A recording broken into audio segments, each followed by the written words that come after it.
Alô, alô.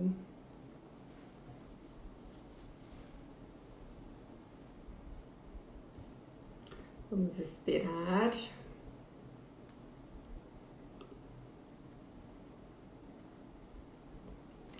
Estamos ao vivo. Oi, pessoal, boa noite. Vou esperar um pouquinho para chamar aqui o professor Camilo. Tenho aqui uma colinha, tudo que a gente precisa saber para falar com o professor. Oi, oi, oi.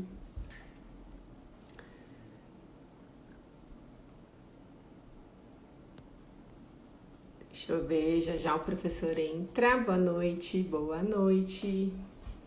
Hoje a gente vai aprender sobre como estudar fisiologia durante a pandemia, que é um desafio, né? Na verdade, estudar qualquer coisa, né? Tá sendo um desafio. Vamos ver aqui. Assim que o professor Camilo entrar, eu chamo ele.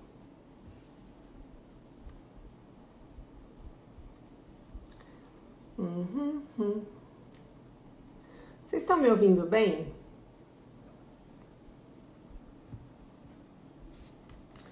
Dá para ouvir direitinho? Possível não, Emílio. Olha, eu conheço o Emílio. Ele estuda direitinho, não vem não. Foi meu aluno. Que saudade de todo mundo. Vamos ver aqui o professor Camilo. Realmente um desafio estudar durante a pandemia, né? Tá sendo complicado. Até para as pessoas que já estudam metodologias ativas, que aprenderam desde o início do curso estudarem sozinhas, né?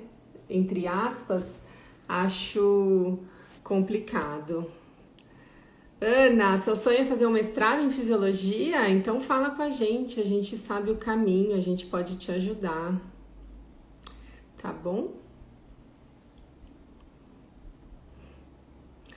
Cadê o professor Camilo que me mandou mensagem dizendo que estava a postos? Claro, Gisele, não dá para desistir, né? Tem que seguir tentando. E seguindo os nossos posts também, né? A gente faz de tudo para deixar menos complicada a fisiologia. A gente sabe que não é fácil, né? A gente tem essa noção que é uma disciplina complicada. Já tá lendo o Rui Curi? A gente adora esse livro.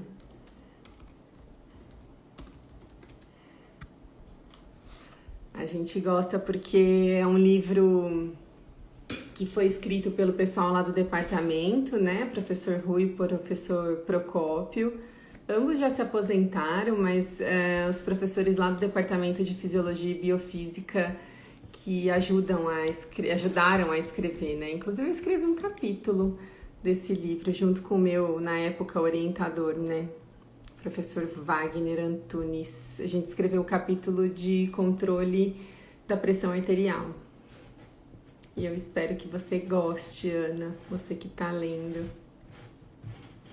Gente, só estou esperando o professor Camilo falar oi para chamar ele, para a gente falar. O professor estuda metodologias ativas, ele tem tem bastante experiência, tem vários alunos que estão estudando isso lá no laboratório dele, e ele vai explicar pra gente um pouquinho da experiência dele, sobre como estudar, algumas ferramentas, algumas estratégias pra gente se manter, né, conectado e aprender um pouco mais, desenvolver uma metodologia, né, diferente. Enquanto isso, vocês vão entrando, porque o professor Camilo não chegou. Ah, você viu meu nome, Ana? Pois é, tomara que você goste do capítulo. Se tiver alguma dúvida, é só mandar pra gente lá no nosso direct. A gente tem conseguido ajudar bastante gente. A gente responde pelo direct mesmo. Agora a gente tá pensando em começar a responder por stories, porque daí todo mundo fica sabendo das dúvidas, né? A gente responde às vezes dúvidas sobre artigo científico, algumas pessoas não conseguem entender uma metodologia e mandam pra gente os artigos, daí a gente baixa os artigos e ajuda. Tá sendo bem legal essa experiência. Enquanto o professor Camilo não chega, eu já aproveito e falo como que é a experiência de fazer um Instagram de fisiologia, né? Que foi uma ideia que eu tive há muito tempo atrás e já falei com as meninas, com a Ana K e com a Camila, e a gente veio desenvolvendo essa ideia há muito tempo e digo para vocês que não é fácil, porque cada uma tem a sua vida, né? Tem um monte de coisa para fazer e a gente ainda tem que criar um conteúdo, mas está sendo muito gratificante, está sendo muito legal, eu estou bem feliz fazendo isso. Gente, acho que o professor Camilo teve algum problema de conexão, porque ele me mandou mensagem dizendo que estava a postos. Cadê você, professor? Enquanto isso, vocês têm alguma dúvida? Escrevam aí nos comentários o curso que vocês fazem para eu saber. A gente tem muito aluno de nutrição. Bastante mesmo, a maioria, na verdade. A gente já sabe bastante assim o perfil dos nossos seguidores.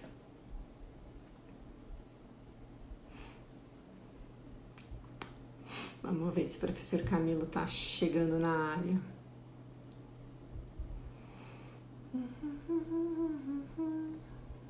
Aqui, ele tá me mandando um oi.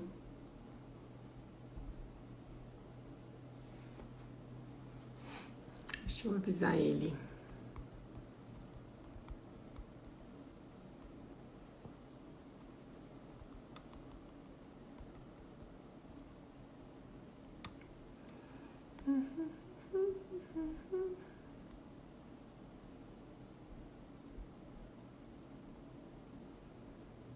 É bom assim, né? Primeiro ao vivo do Cia Fisiol.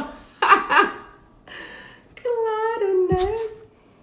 Professor, diz que tá online, mas eu não estou encontrando ele aqui. Ele não está. Aqui, achei. Agora sim. Olá, tudo bem? Tudo bem, boa noite. Boa noite, finalmente. Eu Deixa eu não arrumar. estava te encontrando. Pois é, agora tô aí, tudo certo? Tudo ótimo. Olha, eu quero já começar te agradecendo muito, viu, por aceitar esse convite. Estava aqui falando antes de você entrar que é muito gratificante fazer esse Instagram. A gente está adorando. É super complexo, porque cada uma tem alguma coisa na vida para fazer já, né? E filhos, muitos filhos. Aham. E a gente ainda tem que fazer conteúdo, né? Mas está sendo muito legal, porque a gente tem recebido bastante mensagem assim dos seguidores. Eu tive bastante aluno que gosta de fisiologia, então está sendo muito gostoso. Você deve saber isso, né? Porque é professor também. Então, a gente também está contando com a ajuda de um monte de gente da USP que a gente se conheceu há um tempo. Eu vou te apresentar aqui e depois eu vou pedir para você se apresentar também e falar um Tá pouquinho bom, da sua Isabela. trajetória até aqui, tá Fechou. bom? Uhum. Então, o professor Camilo é professor do Departamento de Ciências Biológicas da Unifesp, certinho? Eu tenho aqui uma colinha, ó, formado em Ciências Biológicas pela Unesp e doutor em Fisiologia pelo ICB, pela USP, foi onde a gente se conheceu, né? Isso Eu, você, mesmo. as meninas. E aí fez um pós-doc, agora me ajuda aqui, ó, na Université Laval, É isso aí, tá bom francês. no Canadá. E o mais legal aqui que eu achei, olha, estuda metodologias ativas, de aprendizagem ativa, né?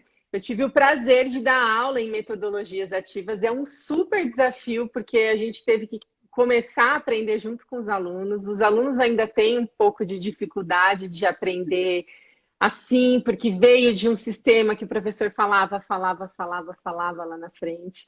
E é mais complexo realmente aprender sozinho, né? Entre aspas. E para o Eu professor acho, também. é mais complexo ser aquele cara que está organizando o pensamento, né? Então, já para começar, bom, eu que agradeço, Isabela, né, em nome de toda a companhia Fisiol, esse convite. Eu acho que é super prudente, eu acho que é super oportuno a gente ter essa discussão agora online com as pessoas que querem saber um pouco mais sobre é, aprendizagem nesse ambiente remoto. Tem uma travada para mim aqui.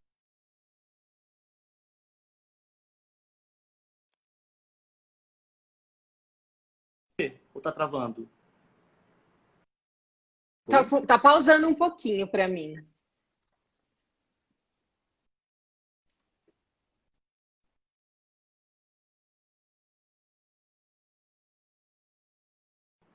Agora eu tô ouvindo direitinho. Engraçado que eu não tô vendo a sua imagem, tá estranho, mas tudo bem. Não tô vendo nem. Agora tô voltando. Então, coisas da tecnologia. Esse é um dos problemas. Aliás, o que eu vou falar hoje, É. inclusive, vai envolver como que a tecnologia pode ser um problema nessa hora e o que o aluno vai ter que ficar atento para poder melhorar. Então, eu queria agradecer ao convite, eu queria agradecer aos que estão aí, são pessoas que certamente têm interesse em como a gente pode aprender melhor fisiologia. E sou apaixonado por fisiologia, né? Como você sabe, a gente vem da mesma escola, que é o Instituto de Ciências Biomédicas da USP. Então, falando um pouquinho, eu fiz eu fiz o meu doutorado lá, então eu fiz doutorado direto, então eu pulei o mestrado e fui para o doutorado direto. E daí, nesse doutorado direto, isso é algo que as pessoas, inclusive, precisam saber, que é possível você fazer doutorado direto, desde que você comece uma iniciação científica muito cedo, há muito tempo. Então, sim, é algo que eu estimulo todo mundo a fazer. Quem gosta de fisiologia é uma paixão. A fisiologia, ela é muito coringa, né, dentro das outras áreas, né, comparado com as outras áreas. Por quê? Vamos pensar o seguinte: a fisiologia, primeiro que ela é importante para várias áreas, todas as áreas da saúde depende da fisiologia para compreender. Vamos fazer um pouco de conflito, fisiologia bioquímica, por exemplo, né? Então, tudo bem que para entender fisiologia você precisa entender bioquímica, mas o que eu quero dizer para vocês é fisiologia, se você investir na sua carreira para fisiologista, você vai ter uma gama enorme para você conseguir escolher um lugar para trabalhar. Vamos pensar que você está pensando na carreira científica mesmo. Então, se você for investir, você vai saber que você vai ter vários cursos que você vai poder seguir. Você vai poder trabalhar na biomédica, na biologia, na medicina, em várias outras áreas. Oi, Maísa, tudo bem? Elas vão trabalhar em outras... Sim, elas trabalham juntas, né? Mas, de alguma forma, a gente tem que entender que algumas áreas elas acabam sendo mais coringas do que outras. E aí, eu comecei na fisiologia trabalhando com fisiologia endócrina, neuroendócrina. Então, eu estudei os hormônios da gravidez, né? Principalmente do final da gravidez, que é a prolactina e o glicocorticoide. E a minha formação foi toda baseada nisso. E entender como que se dá esse processo de ação hormonal da prolactina e da glicocorticoide na célula beta-pancreática. Então, a minha área de trabalho é a secreção de insulina. Então, é o terreno que eu estou pesquisando. E, dentro desse período, eu trabalhei também com melatonina. Então, foi uma outra área que eu acabei indo para trabalhar. E fui para o Canadá para trabalhar com produtos naturais, né? Então, compostos polifenólicos, em como que eles podem ajudar no tratamento e prevenção da obesidade, diabetes. Por isso que eu gosto muito mais dessa área de metabolismo. E quando eu estava lá, acabou surgindo uma vaga em que eles procuravam na Unifesp um professor que fosse da área básica, mas que tivesse de alguma forma um interesse em trabalhar na aprendizagem de fisiologia, porque é outra área que as pessoas às vezes esquecem, né? Então, nas áreas básicas, a gente pode fazer pesquisa experimental, você pode fazer uma fisiologia experimental, mas você também pode fazer uma fisiologia que é uma fisiologia do tipo aplicada. Então, você vai ver, vai cruzar informações com outras áreas. E uma área que não é muito explorada no Brasil é o ensino de fisiologia. Porque uma coisa é você produzir na bancada o conhecimento, e você bem sabe da complexidade que é, e outra coisa é você transformar todo esse conhecimento em algo mais palatável e didático para chegar no ouvido do aluno de uma forma que ele compreenda de forma melhor. Porque ele não precisa saber todas as complexidades que a gente tem, né? A gente tem que, né, de alguma forma, né, mastigar um pouco para o aluno. Então, a gente precisa de pesquisadores na área de ensino de fisiologia. Então, a gente precisa de professores que consigam compreender muito bem os conceitos, mas que esses conceitos eles são elaborados de uma forma mais clara para o aluno aprender de uma forma mais fácil. Então, foi basicamente o que aconteceu. Eu acabei agora migrando aos poucos para essa área, onde é uma área que é pouco explorado no Brasil. A gente tem, sim. Aliás, isso é para todas as áreas, viu, gente? Se você gosta de genética, você gosta de bioquímica ou gosta de uma outra área básica, no Brasil ainda falta, nessa área de biológicas, ainda falta pesquisadores da área de ensino, de pessoas que estão preocupadas. E agora, felizmente, com essas minhas indas e vindas, eu acabei, eu tenho um contato muito grande com o Canadá, porque eu fiz uma parte do pós-doc lá. Uma das coisas que eu a neurociência para poder investigar como os alunos aprendem de forma melhor fisiologia. E aí, então, eu estou aplicando esses métodos, eu estou aplicando essas estratégias, essa metodologia de pesquisa agora, e justamente, então, eu estou caminhando um pouquinho mais para essa área, e é por isso que eu acho que eu conversei com a Camila, e ela achou interessante eu conversar com vocês, porque talvez não sejam muitas as pessoas que estão um pouco com esse olhar de como o aluno aprende, como fazer para o aluno aprender. Eu tenho conhecido mais, assim, essa área do ensino da fisiologia, né? Eu dei aula, então, numa faculdade de medicina e achei até bom, vou fazer um gancho com o que você falou aqui sobre a fisiologia, né? A gente começou a estudar, então, na faculdade de medicina, os cursos novos, eles estão com um currículo um pouco diferente, a elaboração do currículo é um pouco diferente agora, de um jeito mais integrativo. E isso é um desafio para o professor e é um desafio para o aluno. Então, eu vou dar o exemplo de onde eu dava aula, né? Então, era assim, não existia fisiologia, existia bases morfofuncionais. Então, a gente ensinava para o aluno tudo. A anatomia, a macro, né? A micro, que é a histologia, e a fisiologia. Então, o professor também tinha que ficar ali naqueles três mundos, tentando integrar. E isso é super legal, porque a fisiologia é uma ciência integrativa, né? Você aprende como funciona o corpo humano. E isso é lindo também na fisiologia, né? E os cursos novos da área da saúde, eles estão seguindo muito nesse sentido. Então, eu já vou aproveitar para te fazer a primeira pergunta que eu pensei aqui, que é: o que você acha desse jeito novo, né, de ensinar, essa metodologia mais ativa, de um jeito mais integrado? É realmente Legal. mais difícil para o professor? É mais difícil para o aluno? A partir de quando que fica fácil? Qual que é a Tá. sua Ó, opinião? eu acho que essa pergunta é super importante, mesmo porque a gente está agora quebrando um pouco com esse currículo. Esse currículo que você está falando da sua universidade é o currículo que tem na Unifesp também, agora no curso que eu dou. Esse currículo que existia, que talvez tenha sido, eu não sei onde você fez sua graduação, não sei como é que foi, mas na minha foi assim, na Unesp. Eu tinha anatomia separado da Isso. histologia, que era separado da bioquímica, que era separado da fisiologia. Mas pelo menos anatomia, histologia e fisiologia, que são altamente correlatas, eu tive isso separado.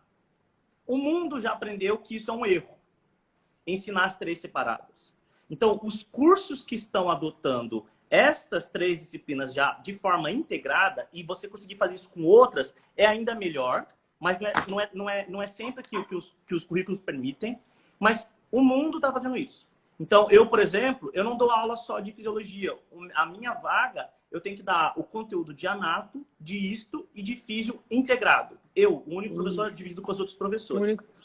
A universidades que eu participei de viagem lá fora, por exemplo, o Canadá já faz isso. Inclusive, o curso de medicina no Canadá, ele é super interessante. Eu estive agora como professor visitante na University of British Columbia. E lá, nesse campus, né, nesse local em Vancouver, eles têm... Imagina que eles pegaram, sei lá, a USP... Ops, caiu o negócio aqui. A USP... Deixa eu só tirar aqui, que a minha cachorrinha já veio aprontar. A USP, a Unicamp... imagina você pegar a USP, a Unicamp, a Unesp e a Unip, né? Todo mundo junto.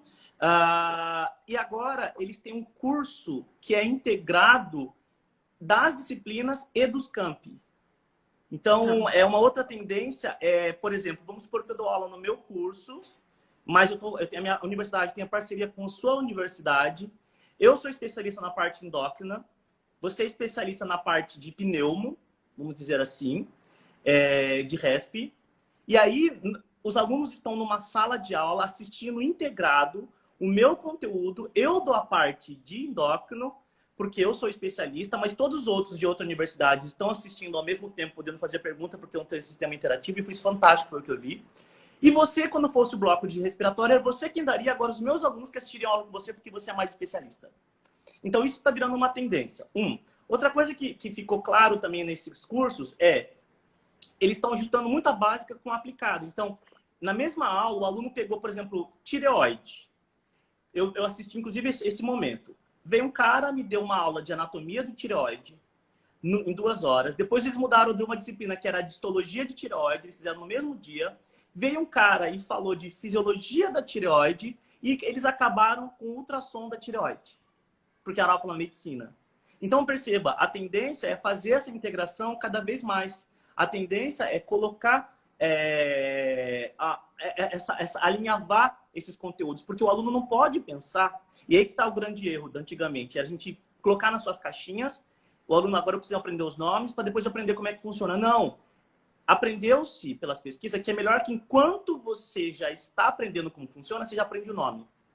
Fica mais rico. Perfeito. Então, sim, a tendência do educacional é que haja cada vez mais currículos integrativos. Então, você buscar estudar dessa forma mais integrativa é o ideal. Agora entra um problema que não está operante, não é muito no Brasil, que é a metodologia de aprendizagem ativa. Então, a gente foi educado, e eu tive esse tipo de curso, que é do tipo aprendizagem passiva. O que é aprendizagem passiva? É quando o aluno ele é um mero espectador do processo ensino-aprendizagem. Ele é um ouvinte. Então, ele entra na sala, o professor fala, o aluno escuta, mas é diferente do aluno aprender. Na aprendizagem ativa, o que acontece é que o professor também vai poder falar, mas o professor vai ter momentos em que ele vai botar o aluno em conflito cognitivo. Aqui entra a primeira conversa de hoje. O cérebro só aprende se ele entrar em conflito cognitivo. Ou seja, se o professor propor uma atividade que coloque o aluno em xeque, em se perguntando, ele tem que pensar, ele tem que ter esforço cognitivo. Porque a gente sabe hoje que se você for uma sala de aula e só ouvir, as chances de você reter aquele conhecimento são menores do que se você tiver numa aula onde você consiga, de alguma forma, trabalhar, pensar. Então, desde que eu comecei a trabalhar, eu não consigo mais adotar essa estrutura de aprendizagem passiva, onde os meus alunos só chegam na minha aula e só ouvem, depois vão embora e vêm fazer a prova. Toda aula eu tenho que colocar uma atividade, pelo menos, de um conceito essencial, em que esses alunos vão ser colocados em conflito. Eles vão ter que pensar. Só que tem um problema. Saiu um paper agora dizendo que os alunos avaliam piores esses professores que fazem isso. Então, na hora da avaliação, e por que isso é um problema, né? De adotar? Os alunos, eles avaliam pior esse professor. Eles gostam, mas eles avaliam pior. E qual que é a explicação disso, que a gente já descobriu? É porque a gente tira o aluno da zona de conforto. Então, o aluno que vai para uma universidade, como pensando, eu vou para o meu cinema, vou sentar lá, comer pipoca e ouvir. É uma coisa, é agradável. Agora, se você pega um professor que fica lá cutucando o aluno, sim, entendeu? É uma outra forma. Então, tem um pouco de diferença nesse sentido. Mas saiu trabalhos e mais trabalhos. Tá travando aqui para mim. Tá travando? E agora? Voltou? Voltou?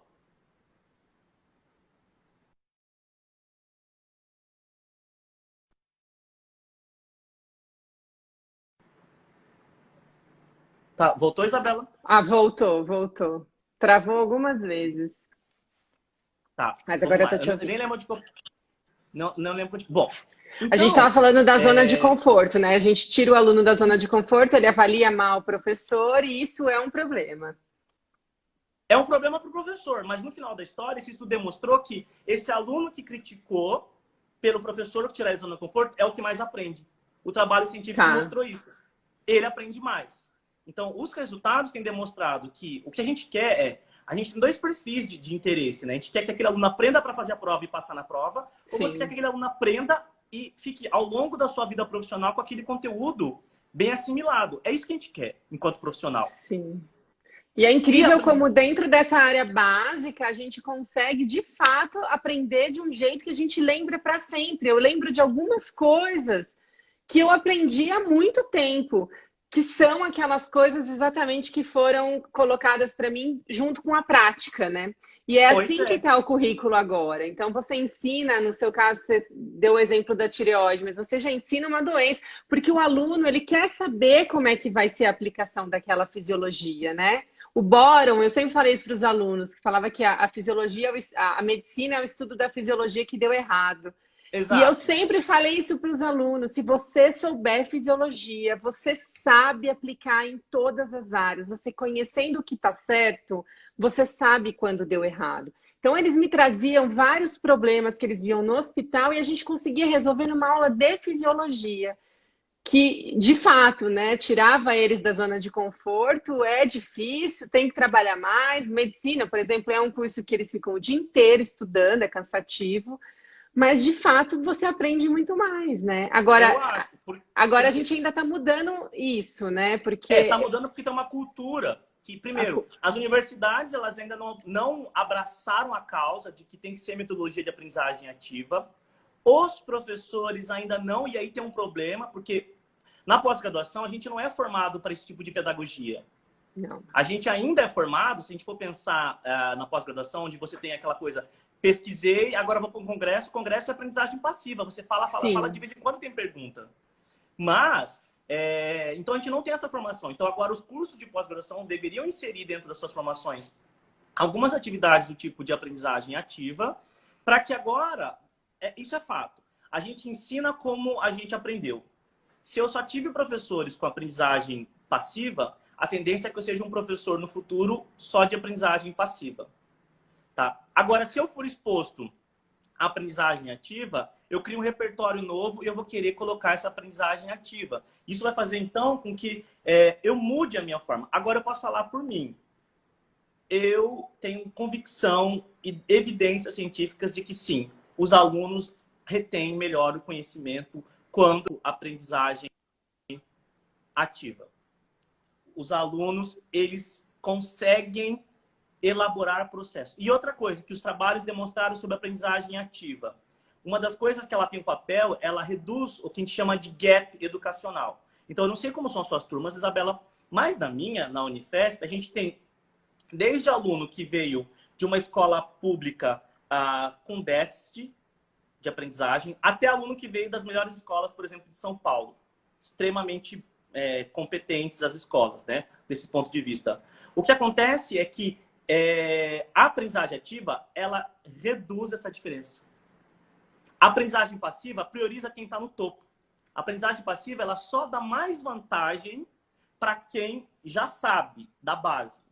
A aprendizagem ativa, ela tende a equalizar. Isso é o bonito da aprendizagem ativa, porque você coloca os alunos em mesmas situações de conflito e esse objetivo ele não é meramente um conteudista. Pode ser, mas ele não é meramente um conteudista. E aí eu acho que eu consigo, e eu fico feliz, porque eu consigo ver alunos meus que vieram de um ensino de fisiologia muito fraco, que o ensino de fisiologia na educação básica é fraquíssimo, é muito fraco, e aí agora eu consigo, de alguma forma, com a aprendizagem ativa, eu consigo nivelar esses alunos. Eu não vejo diferença nenhuma. Que E eu consigo ver na incrível. turma, sabe? Aquele aluno que veio, que tem dificuldade socioeconômica, que veio de uma escola fraca, na hora da discussão, acabou. Uhum. Desaparece. Eu já não sei nem E mais isso se é aquele aluno muito que veio do Dante ou o aluno incrível. que veio... É. Eu falo, tem um colega meu que sempre falou, a metodologia ativa é um desafio para o professor também, e o aluno precisa ter essa ideia de que quando está fazendo uma aprendizagem ativa,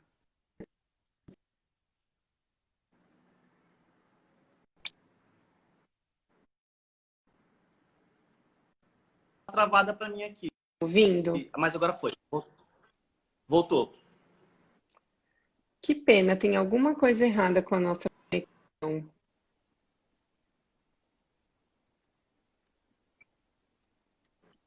Agora voltou Tá me para mim. Tá ouvindo? bem aí para você? Para mim voltou. Tá travando. Engraçado que Tô o te resto ouvindo. tá tudo pegando aqui. E a gente fala, o professor, quando ele está ensinando uma metodologia mais passiva, ele escolhe o que ele vai ensinar. Porque se ele não sabe algum conteúdo, é só ele tirar aquilo da aula dele. E aí ele não precisa falar Perfeito. aquilo. Quando ele está fazendo uma metodologia ativa, ele é forçado a aprender para ensinar, porque o aluno está ali, ó, no Google. E eu vi que você também fala sobre o uso de smartphones, né, como ferramenta. Sim. E isso é uma realidade. O aluno está com o telefone na mão o tempo todo. Ou você faz uma coisa diferente, ou ele vai ficar ali, ó, comprando sapato ou qualquer outra coisa, né? E não prestando Você, atenção na aula. a gente está na era, agora indo para o smartphone, a gente está a Gisele comentou que ela aprende muito mais com metodologia ativa. Eu acho que, Gisele, é você e o planeta do mundo, né? Só que os professores estão com dificuldade de abraçar isso como uma verdade. E, além disso, também tem a questão de dar muito mais trabalho para o professor. Isso não tenha Muito dúvida. mais, Mas muito muito mais. mais. Mas muito mais. E o que você bem pontuou, Isabela, é o medo do professor de ser, como é que eu posso falar? Acuado Conflitado. por um É, aluno. Porque na metodologia ativa, ou o professor sabe, ou ele sabe. Você exatamente. falou muito bem. Na passiva, o professor, ele vai lá e ele seleciona o que ele quer falar para você. Então, ele Exatamente. filtra. Então, ele tem uma dificuldade para poder fazer ativa, porque na ativa, como tem uma interação muito próxima com o aluno, a chance de sair uma pergunta que ele não sabe responder é 1000 vezes maior. E uma das Exatamente. vantagens da ativa é que tem uma interação maior do aluno Muito com o mais. professor. E aí Uhum. você tem mais oportunidades de contato com as dúvidas do aluno. E aí Perfeito. você vai saber que no Brasil ou qualquer lugar do mundo, um professor vai ter medo de adotar isso, porque sabe que é exposição. Você tem que estar Exatamente. preparado para essa exposição. Exatamente. E aí, Camila, falando um pouquinho agora sobre a metodologia ativa com relação às estratégias, existem várias, né? Então, eu nem sei assim pontuar quantas a gente consegue aplicar em metodologia ativa. Então, assim, eu gosto muito de mapa conceitual, aquela aula invertida, um TBL, um PBL, a gente conseguir aplicar tudo isso dentro do universo da metodologia ativa. Mas agora falando do lado do aluno. Existe algum jeito mais fácil de entender, de aprender fisiologia, no caso do que a gente está falando? Tem alguma Bom, estratégia para todo mundo ou cada um tem que criar a sua estratégia e pronto? boa pergunta. Primeiro de tudo, a resposta para estudar em casa significa. Vamos pensar agora. Quando eu penso no aluno, eu não quero pensar na estratégia do professor que ele usa na sala de aula. Mas eu quero pensar agora no aluno que quer aprender de fato fisiologia. Tá? Quais estratégias que ele pode utilizar para garantir com que vá ter uma aprendizagem de longa duração, uma memória de longa duração? Primeiro de tudo a ciência hoje já sabe essa resposta. A gente não consegue fazer tudo, mas tem uma coisa que já está mais do que claro pela ciência, que se chama Retrieval Practice, ou a prática do recordar. Então, quando o professor sabe disso, ele já faz. Que quando eu dou um conteúdo hoje, na próxima semana ou no dia seguinte, o ideal seria que esse aluno, ou logo após a aprendizagem, ele fosse testado com uma pergunta ou com um quiz. Então, você, aluno, que quer aprender, se o seu professor não faz isso naturalmente, a estratégia que eu dou se você aprendeu aquele conteúdo hoje de fisiologia, amanhã seria legal se você procurasse um site e já fosse fazer testes de quiz. E tem muitos sites que podem fazer testes de quiz. Por exemplo, tem no Khan Academy, tem um bloco de fisiologia, que você tem um monte de quiz para você responder lá em português. Óbvio que eu tenho outros, vários em inglês, e aí depende do seu nível de inglês. Mas o que a gente sabe hoje como estratégia para o aluno é fazer essa prática do recordar, o retrieval practice. Então, eu fui exposto a um conteúdo, eu tenho que logo nesse período, imediatamente, responder a testes sobre ele. Isso é um. Outra coisa é o interleaving, que a gente fala, que é, se eu peguei esse conteúdo agora, amanhã eu tenho que dar uma estudadinha nele e depois eu tenho que dar uma estudadinha nele de novo, que é o oposto do que a gente está acostumado por causa da nossa vida, que é o que a gente chama de cramming. O cramming é quando eu deixo para estudar tudo na última hora antes da prova. Isso é normal, tá bom? Isso é normal por causa do nosso ritmo, né? A gente faz o cramming toda hora. Então, eu tenho uma prova de fisiologia, eu vou deixar para estudar na última. Não é efetivo o cramming.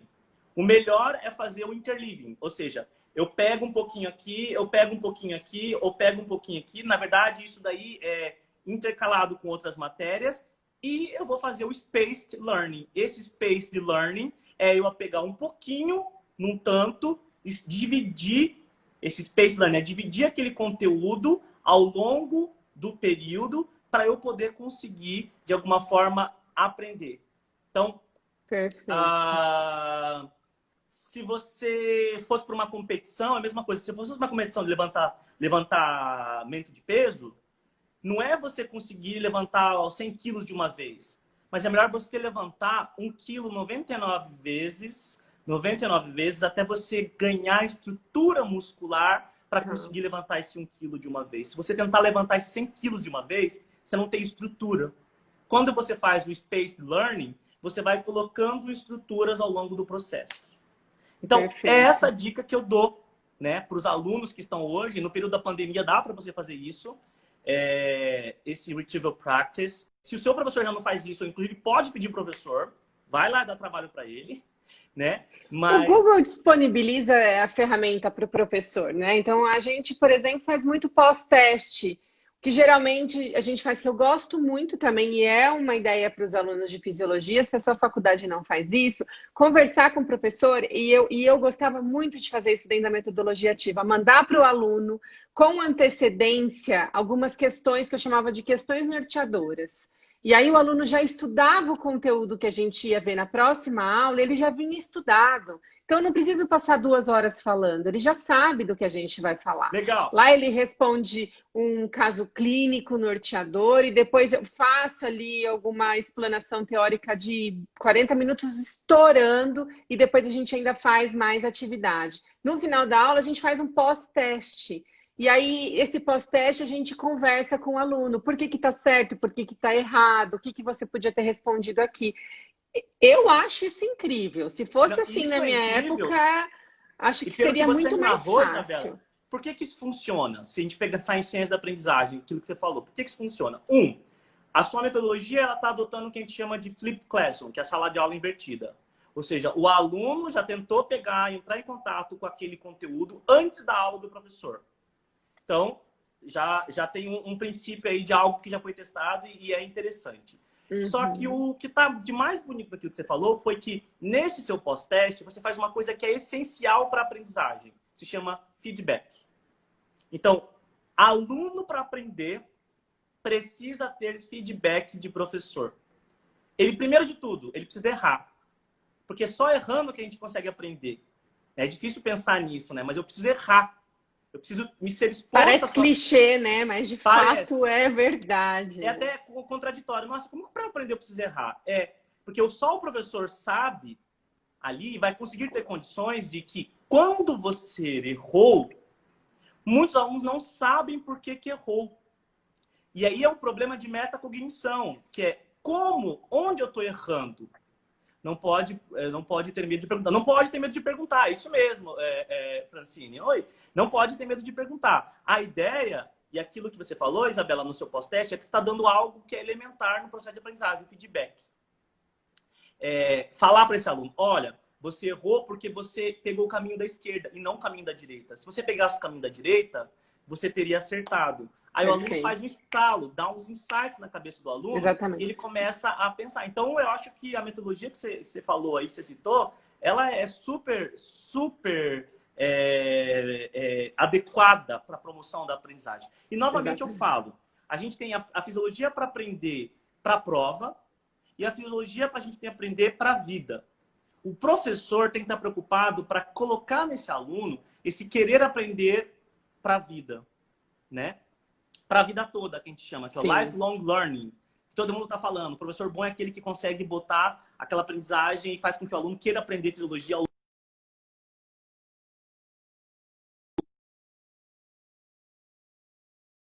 viável fazer esse tipo de abordagem que você falou.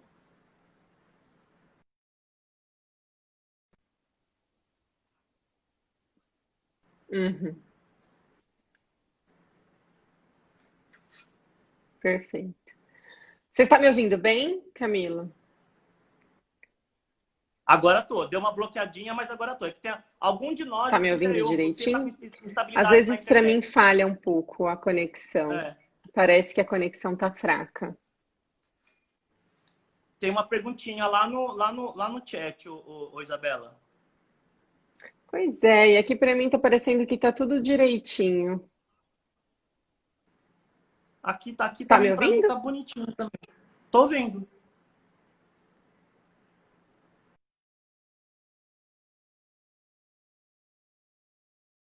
Estranho, porque aqui tá direitinho. Bom,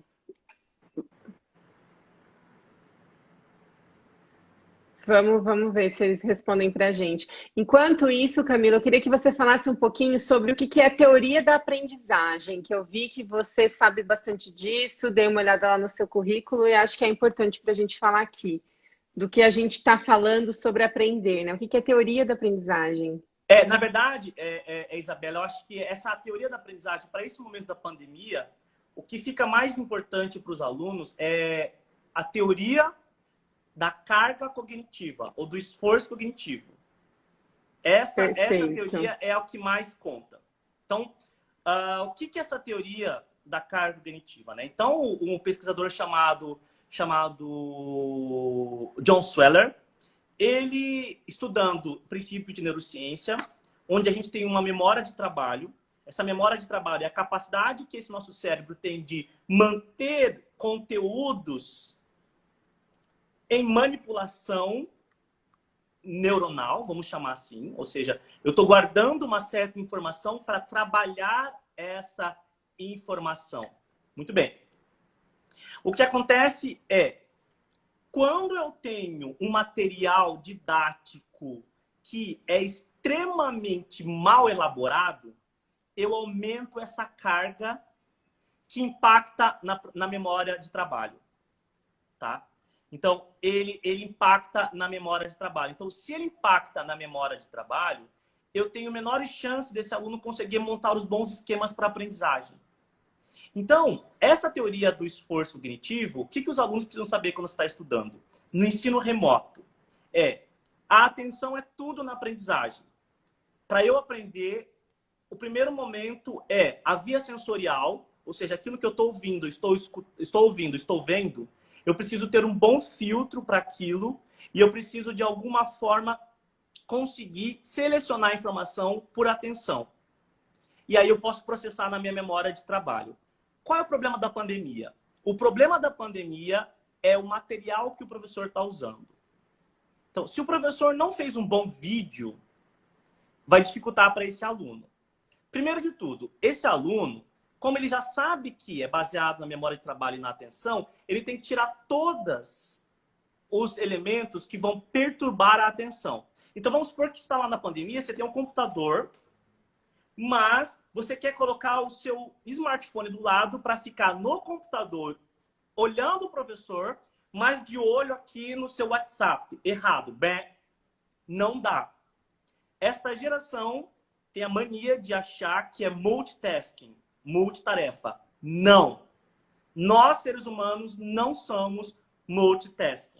Nós não somos capazes de processar, principalmente, duas informações sensoriais de mesma modalidade ao mesmo tempo. Não existe Perfeito. isso para o ser humano, tá?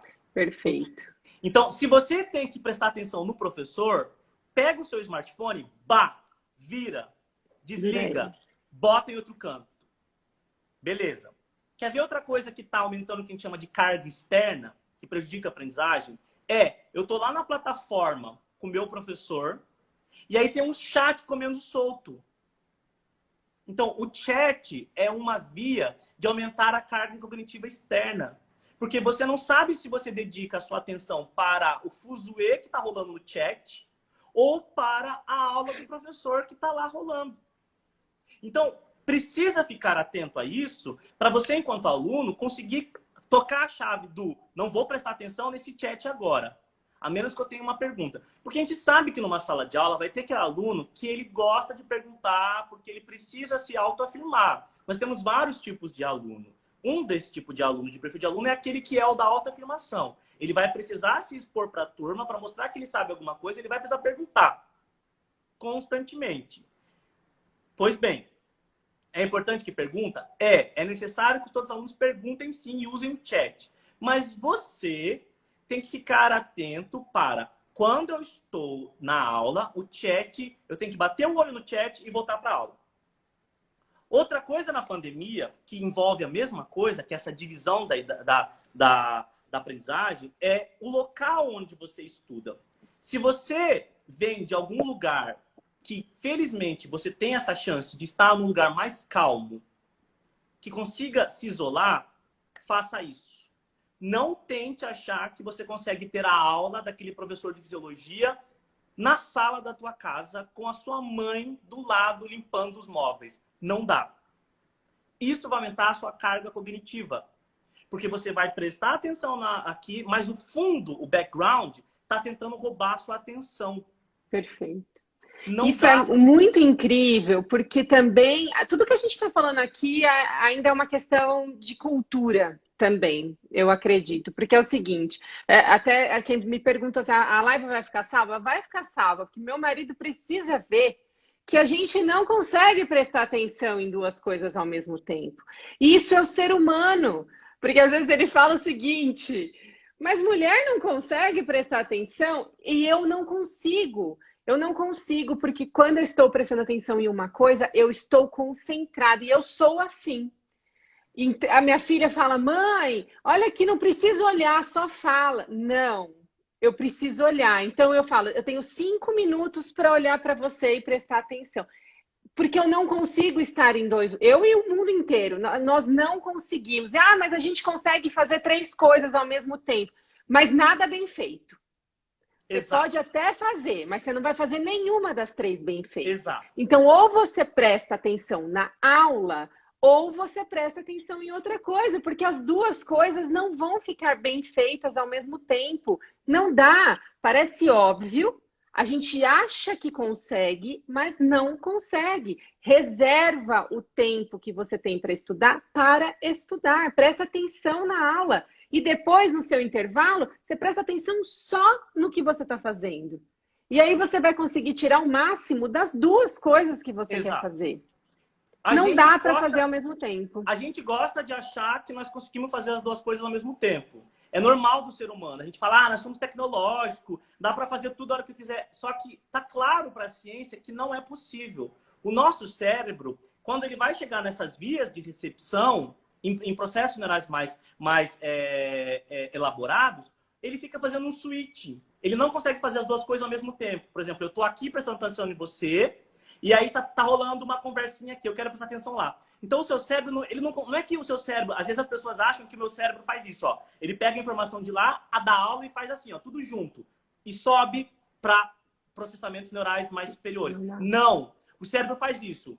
Joga para cá a aula, joga para cá, como para cá a aula, joga para cá a conversa, joga para cá a aula. Então, ele faz de alguma forma uma mistura dos dois, entendeu? Ele vai, de alguma forma, colocar. A fisiologia explica que isso não é possível. Não dá. Possível. Exatamente. Não é possível, não tem como fazer, e a gente tem que ter essa noção, assumir como uma verdade. Outra coisa, que aí é como dica, mas aí é complexo, porque depende do que está acontecendo, infelizmente, esse probleminha que a gente está tendo de comunicação, por conta da conexão, ele também não favorece a aprendizagem. Porque os estudos já demonstraram, nos estudos online, que quando eu tenho um não pareamento entre imagem e voz no ambiente online, isso aumenta a sobrecarga cognitiva. E se eu aumentei a minha sobrecarga cognitiva externa, a chance de aprender cai. É inversamente proporcional. Porque o seu cérebro fica o tempo todo tentando fazer as coisas se juntarem, fazerem sentido, né? A imagem com a Exato, voz. exato. Aí, então, isso pode, de fato, gerar um déficit de aprendizagem porque você não conseguiu processar. A voz chegou num tempo, a imagem está na outra. E aí vai do professor, né? Aí vem do professor de como ele...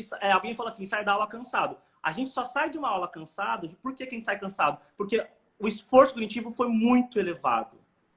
E o papel do professor seria de reduzir um pouco esse esforço.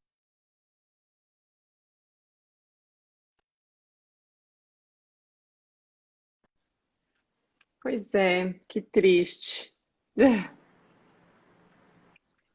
Deu uma travada. Mas voltou. Falando Voltou que não agora? é legal isso. Eu coloquei no 4G Vamos para ver se melhora um pouco. melhorar isso para as próximas lives. Eu mudei para o Voltou. 4G agora, Isabela. Vamos ver se vai melhorar do meu lado aqui.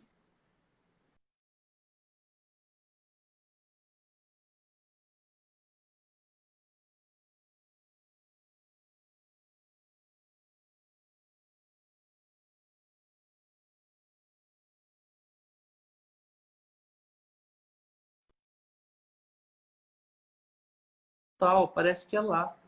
Vocês estão me ouvindo aí ou eu estou falando sozinho?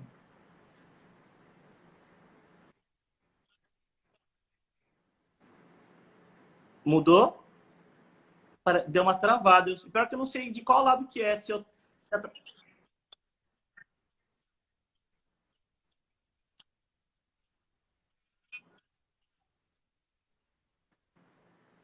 Agora a sua imagem tá dando uma travadinha.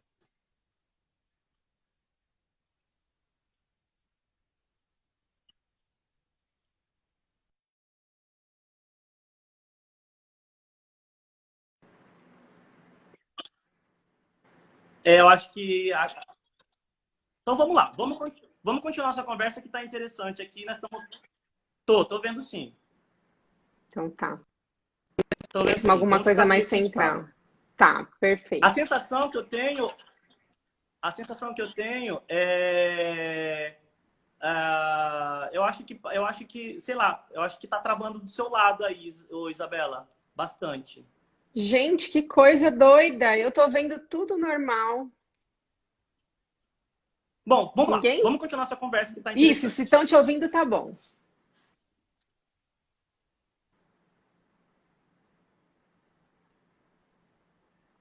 Vamos lá?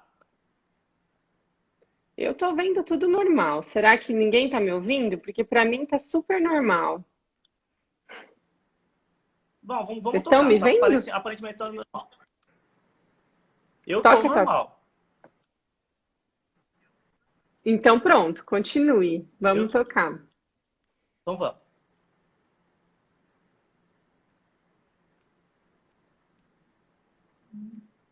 E a sua imagem tá normal pra mim também. Então vamos. Vamos embora. Então bora lá, pode continuar. Então, e aí o aluno precisa ficar atento a essas questões que vão tirar a atenção e ele tem que ter noção de que quando eu aprendo, eu preciso ter a atenção. E a atenção, ela é fundamental. Então, vamos manter as estratégias para O gerar atenção, foco. que a chance grande vai ser maior. Beleza? Perfeito. Existe alguma ferramenta específica, Camilo, que você conheça para estudar especificamente fisiologia? Então, a gente falou de algumas estratégias, né? Existe mais alguma coisa online, assim, para estudar? Não só fisiologia, né? Porque isso é uma coisa meio.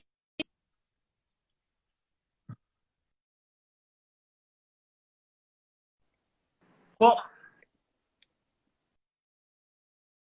Como eu falei logo no começo, dá para a gente poder pegar material no Khan Academy. Você pode ter bastante material, mas infelizmente o Brasil em si, ele não tem nenhum lugar dedicado com recurso aberto de material para aprendizagem específica de fisiologia. Não existe. O professor Eduardo Tá. Gallenbeck, da Unicamp, ele tem um centro de mídias, tá? E nesse centro de mídias, lá tem muito material de bioquímica, porque ele é da bioquímica, de biologia em geral, e também tem muita coisa de fisiologia, tá bom? Tá. Então, na Unicamp tem. Agora, tem que pegar e ir para fora, né? A gente tem hoje aqui dentro do Brasil um sistema da The Instruments, que é o LTI. Esse sistema da The Instruments, ele funciona bem, mas às vezes você precisa ter um pacote comprado. Uhum. Mas a solução está para fora. Então, você Tá. tem que ir buscar recursos em outras universidades. E uma universidade que tem muito recurso educacional é uma chamada Monash University, da Austrália. Na Monash, tem muito material de fisiologia, principalmente prático. Que aí Tá. entra um problema, Isabela, né? Do ensino remoto. Como eu vou fazer para ter a minha aprendizagem prática, né? É a pergunta que não Tá quer calar. difícil, é. É a pergunta que tá todo mundo fazer todo mundo sofrer. Então nós temos algumas possibilidades de aprendizagem prática. E a gente sabe que a prática é a mais conhecida das metodologias de aprendizagem ativa. Ainda que algumas práticas são totalmente passivas, que são aquelas de protocolo, pipeta, pipeta, pipeta, ver o que dá. Isso pode ser um problema, tá? Mas a aula prática é considerada uma metodologia de aprendizagem ativa. E ela é eficaz. Então, para o ambiente remoto, como é que eu vou fazer para ter aula prática? Então, você vai poder usar sites de universidades que tenham, de alguma forma, essa permissão para interatividade. Por exemplo, eu, quando estive como professor visitante lá na UBC, no Canadá, eu trabalhei num site chamado Clinical, num grupo de pesquisa, que eles cuidam de um site de aprendizagem chamado Clinical Anatomy, tá?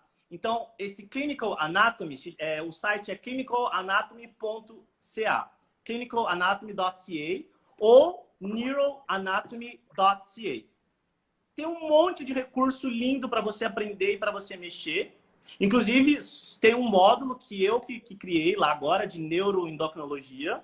Então, o módulo interativo de Neuroendocrine Physiology está lá já disponível para quem quiser dar uma fuxicada.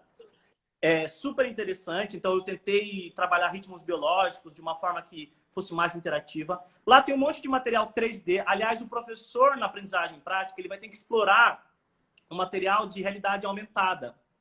Ele tem que, de alguma forma, buscar e brincar. E a gente tem várias possibilidades. Hoje mesmo, se você for no Google e colocar escrever Cell AR no Google, é possível que apareça uma celulinha do próprio Google, você clica lá e você consegue pegar aquela célula e botar na sua sala hoje.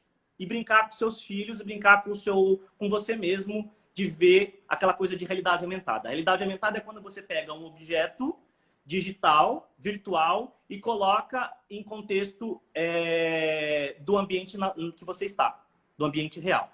A realidade virtual é quando você se insere e imerge, e você vai fazer uma imersão, na verdade, dentro do contexto virtual. Essa é a grande diferença entre AR e VR.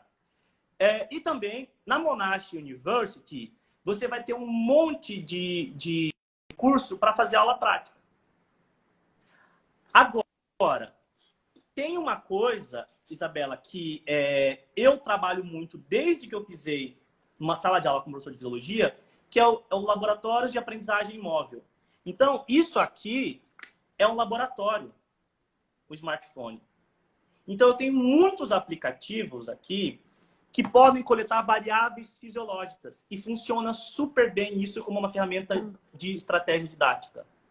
Então, uma das coisas que faz, isso ajuda muito o aluno a aprender, eu tenho, por exemplo, uma prática, que é uma prática da dança do ritmo cardíaco, onde os alunos vão ter que dançar 3 ritmos diferentes de dança, inclusive lá pop, clássico e samba, e eu vou verificar a frequência cardíaca desses alunos. Utilizando um aplicativo, eles vão fazer um gráfico, vão fazer análise e vão diferenciar para mim o que é taquicardia, bradicardia, nomocardia e quais são os fatores que podem influenciar na taquicardia ou, no caso, numa bradicardia.